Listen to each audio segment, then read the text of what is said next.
Are you tired of three-way contesting Gangplank even after the new patch? Well, Kai'Sa Reroll is the build for you. Let's break it down. Welcome. We're breaking down Kai'Sa Reroll. It's an S tier build in the 15.2 patch. It's not Gangplank Reroll, but I mean, 3 people are going to be contesting that in your lobby anyway. So Kai'Sa is a great option to have in your back pocket. Let's break it down. Okay, let's start with what this build actually is. So it's a reroll build and it's a level 6 reroll build. So essentially you're going to be rolling above 50 gold at level 6. And your priority is to get 3-star 2 costs. So Kai'Sa is priority number 1, then Dr. Mundo is priority number 2, and then finally Vi is priority number 3. If you pair this build with Vi's hero augment, chef's kiss. But we'll get to that in a bit when we go to the augment section. But for now, rerolling for those 2-star 3 costs is essential. You can play this build only with a 3-star Kai'Sa, as you'll see in this gameplay video in the background. But ideally, you want that 3-star Mundo. Mundo is extremely strong this patch, but because they are extremely strong, you'll see a lot of other people playing Mundo in other builds, potentially even another contested Kai'Sa build. So, as long as you have that 3-star Kai'Sa, you should be smooth sailing to a top 4, but to propel yourself to that first, second in the lobby, facing a fully capped GP board that's still broken with stretchy arms, you're going to want to 3-star the Kai'Sa, the Mundo, and the Vi. So that's the priority here. Kai'Sa, like I mentioned, just have them 3-starred. You should be okay, but you want to 3-star 2 out of the 3. You don't have to 3-star the Vi, but again, if you have the hero augment, obviously you do. Or if you just have a lot of copies of Vi as you're rerolling, snatch them up because it is worth it if all 3 are 3-starred. Okay, let's talk items. Items, in my opinion, is the funnest part of this build. As you'll see from the gameplay in the background, Kai'Sa is just so much fun with artifact items. So if you get artifact items and you don't want to go GP, I keep mentioning GP, but you understand why if you're playing the current meta. It's just completely broken even after the patch. But Kai'Sa with the artifact items of Fish Bones, Mana Zane, Flicker Blade, or even Sniper's Focus. I think that's what it's called. Yeah, Sniper's Focus. I don't know why I can't remember the name of that one, but it's always giving me trouble. But those artifact items are completely S tier on Kai'Sa. However, the standard build you're going to be using for Kai'Sa, typically in most games, if you are going to hard force this, is Shojin's, IE, and Guard Breaker. You can switch out Shojin's for Rage Blade if you need to, or you can throw in a Death Blade if you can't get mini gloves, or you get a plethora of swords. But best in slot is Shojin's, IE, Guard Breaker, and then you have, if you have Flicker Blade or you have Fish Bones, you can substitute those in, along with Mana Zane for the Shojin's. Obviously Flicker Blades for the Shojin's, but then Fish Bones you can put in for the Guard Breaker. I've called it Guard Breaker this entire video. It's Striker's Flail. You're going to have to bear with me on that. I know the changes were last set, but it's still Guard Breaker in my heart. Okay, so with regards to items, the priority on early carousel is Shojin's. You want a Shojin's on your Kai'Sa because you want them to essentially cast as many times as possible in a fight and cast early. The reason why is you want the kills. The kills with regards to their passive, I believe it is, or ultimate, it is their passive, is kills grant 1% permanent attack damage. So stacking that early is absolutely key for this build late game, as you're able to scale, and we'll get to power up augments or power ups in a bit, along with augments, that kind of excel this scaling ability. But having that Kai'Sa early, having them get kills, having them cast a lot is key because you get the extra percentage AD based on their passive. Now, moving on to Mundo. Mundo is your other 3-star. It's going to be your front line, going to be your tank, your other power-up holder, hopefully if you 3-star them. But their items are just standard tank items. You're going to go Warmogs, Declaw, Brambles. You can toss in a Gargoyles. If you get an artifact item, you can toss a tank artifact item on them. It's not really too peculiar regarding that. You just want tank items on Mundo, and you want to have them 3-starred. Super simple. Kai'Sa is the key one with the best in slot items. Mundo, just your generic tank.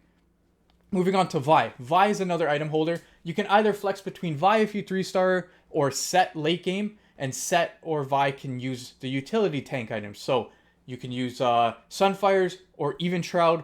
Both I would consider as a must in the build, depending who you're facing. If you need that anti-heal, but the Sunder from even Shroud is what you need for the Kai'Sa damage to really excel in the late game.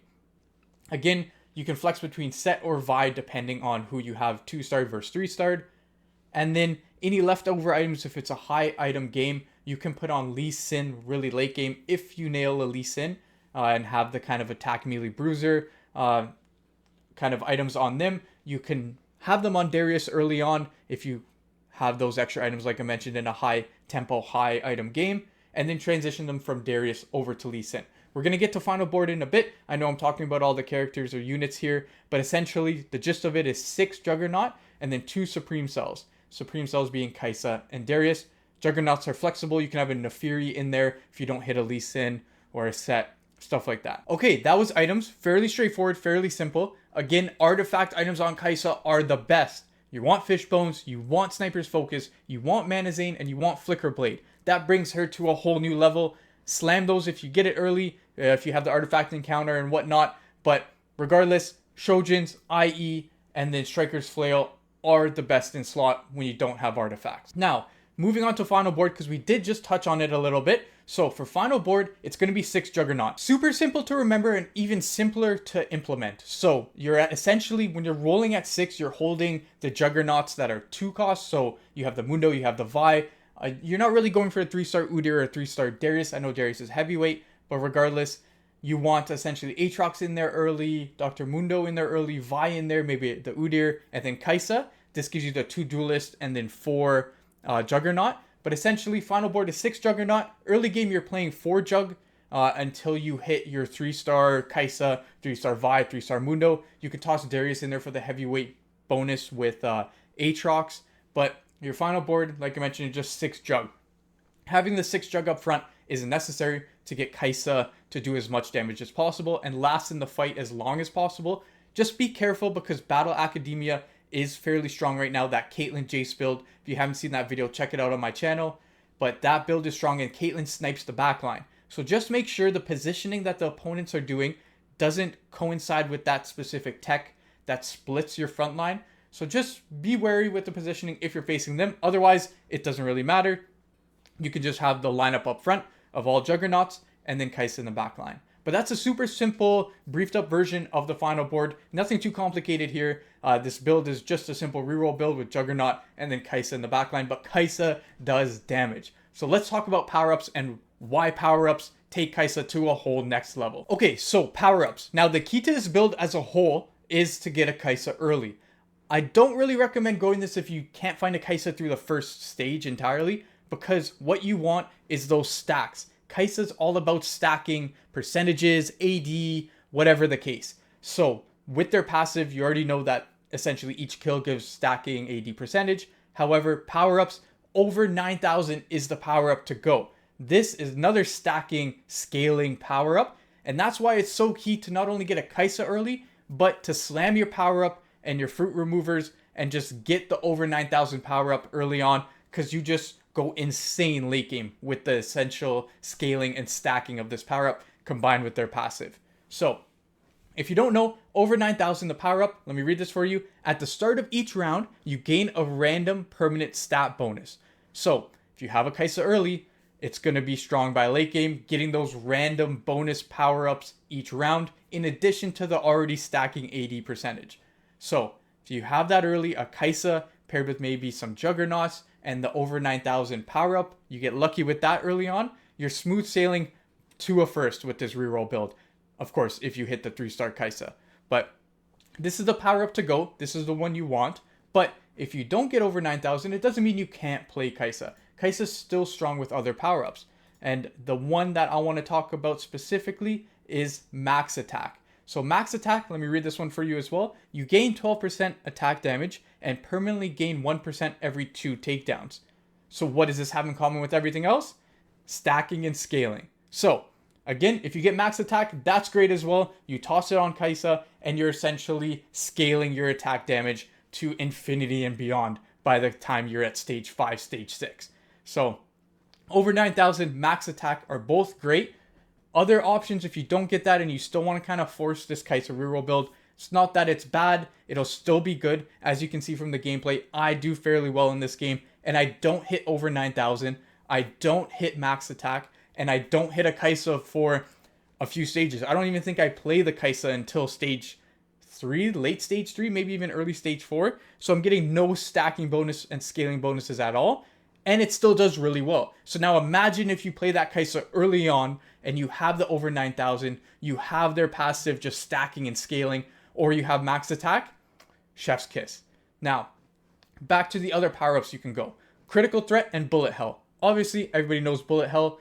You fire 30% more projectiles with abilities, so that's a great option to help with the passive stacking. So if you get that, you can still go this build. Same thing with critical threat. Abilities can critically strike every 3 seconds. You gain 5% critical strike chance. So if you have this power up, you can substitute that IE on her, and you can choose something like a Deathblade. Or if you have that artifact item, you can replace the IE instead of the Striker's Flail, because you have that critical damage and critical chance from your power up. So those are all good options. Bullet hell, critical threat, over 9,000, max attack.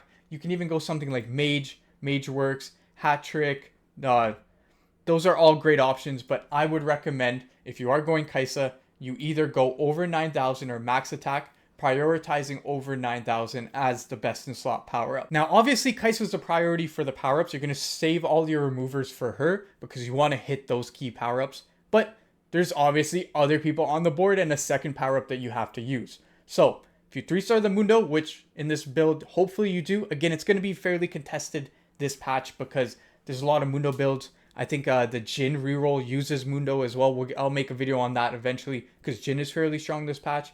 So if you don't 3-star him, that's okay. You can still use a power up on them, or you could use it on the Vi if you 3-star the Vi or have the Vi hero augment, or you could put it on the set. Essentially, all you want is a really strong tank power up. Right now, the 3 strongest ones, in my opinion here, consulting with other guides, is Unstoppable. This is good, and for every build, any major tank here, you need Unstoppable on. So that's the one you're going to want to go for. Reading it out, you gain 300 health and immunity to crowd control. Charge new targets, stunning enemies passing through for 1 second. So this is the one where they just run across the board and stun enemies. As soon as you kill that enemy, it stuns and runs over the next one. So this one is amazing. Toss it on any tank you have in any game, in any build. So this isn't even the Kai'Sa Reroll build. Put this power up on any of your tanks in any of your builds. It's broken.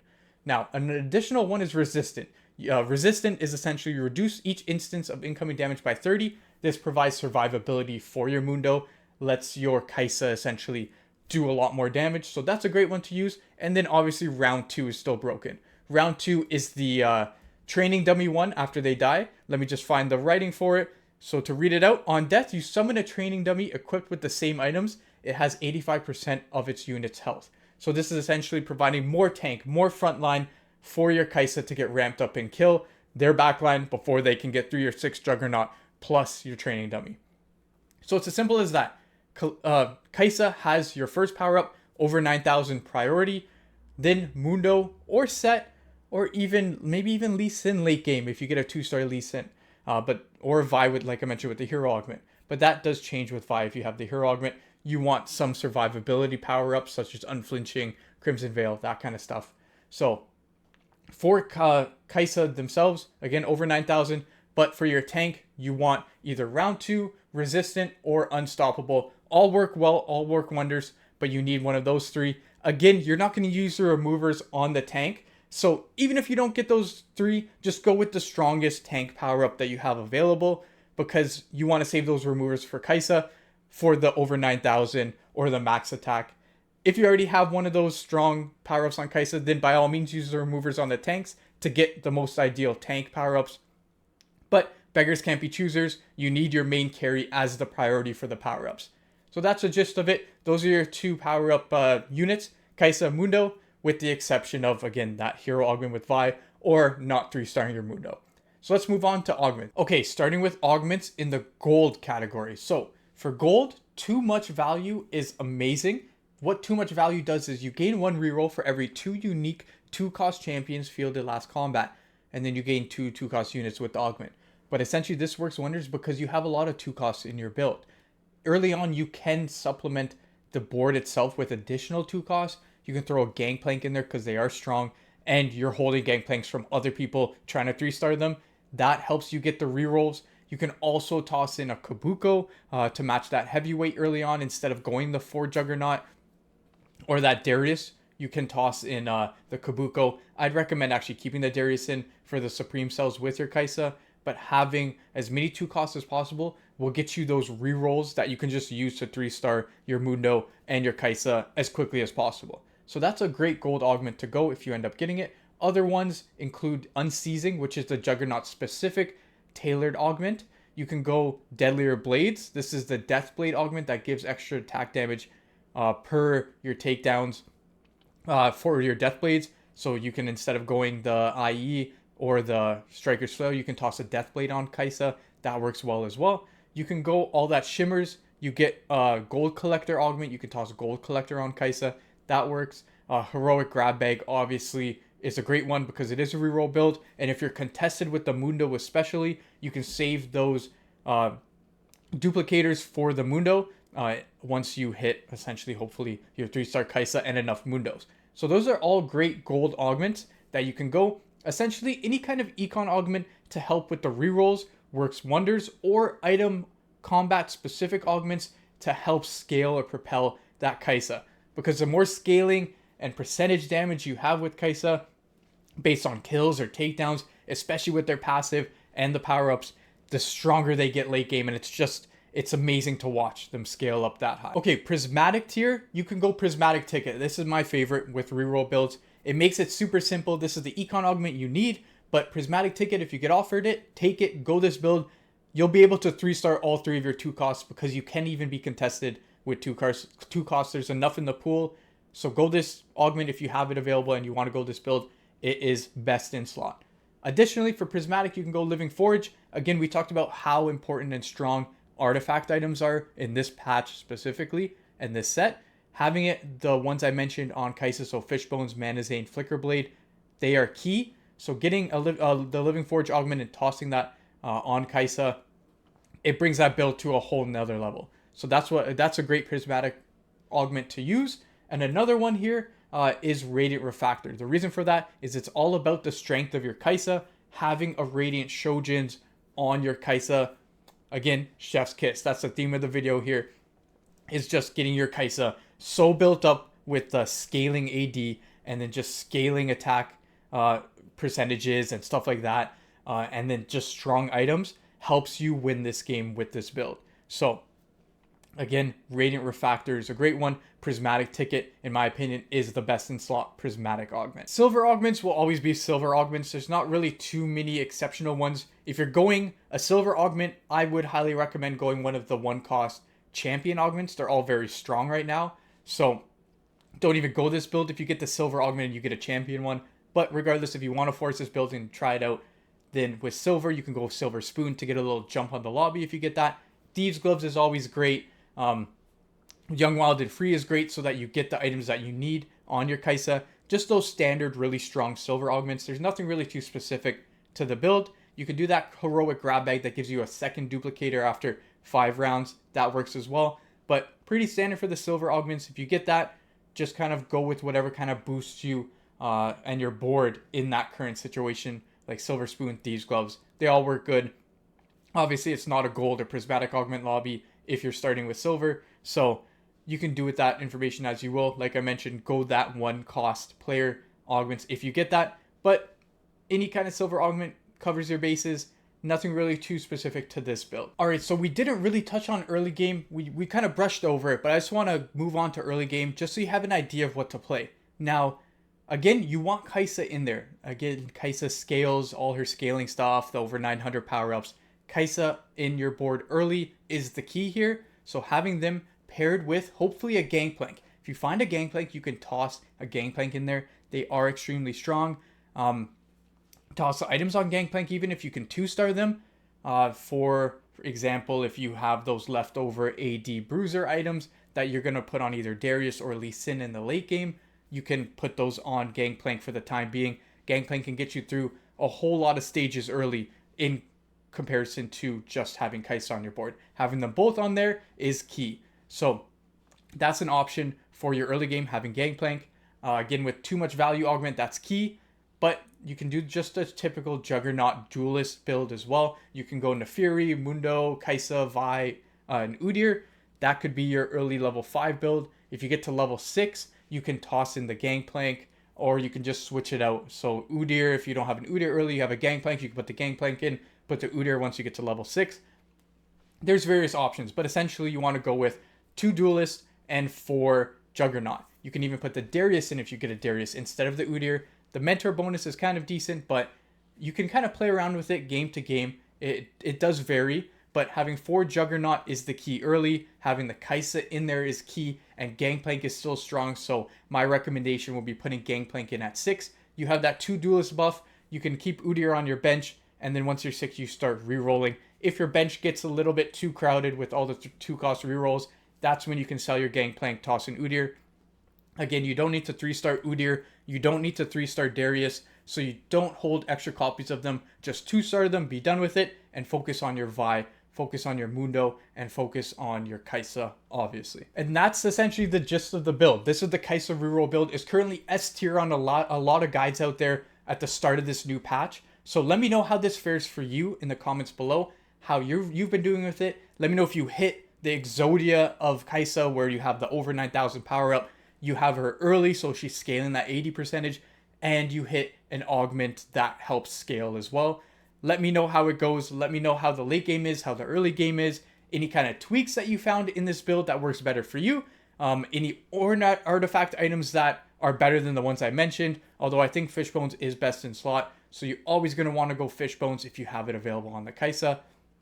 But that's the gist of it. You want to get a Kai'Sa early, you want the over 9,000 power up, toss her on your board, 3-star the Mundo, 3-star the Vi, 3-star the Kai'Sa, get 6 Juggernaut in there, and you're smooth sailing. You can go 4 Supreme Cell if you get a 2-star Akali late game, and you have Akali in there along with another Supreme Cell, Darius, and Kai'Sa. Could definitely go that route, so like a Kennen and whatnot. However, I prefer the 6 Juggernaut variation. It is a lot stronger, a lot more frontline for your Kai'Sa to ramp up. As you're seeing in this gameplay here, I have 2 artifact items on Kai'Sa. I didn't have any of the strong power-ups, and I still beat majority of people in this lobby. So it's a super simple build to put together because 2-cost rerolls are easy. For example, you're seeing people are 3-way contesting Gangplank right now, and it's still kind of viable. I 3 contested a Gangplank the other day and went 5th. So going 5th where the other 2 are in the top 4 is just insanity. So even if there's another Kai'Sa player, it may not be the most ideal situation ever, but if you're already locked in and you had an early Kai'Sa and you don't want to pivot, you don't have to. 2 costs have a lot of champs in the pool.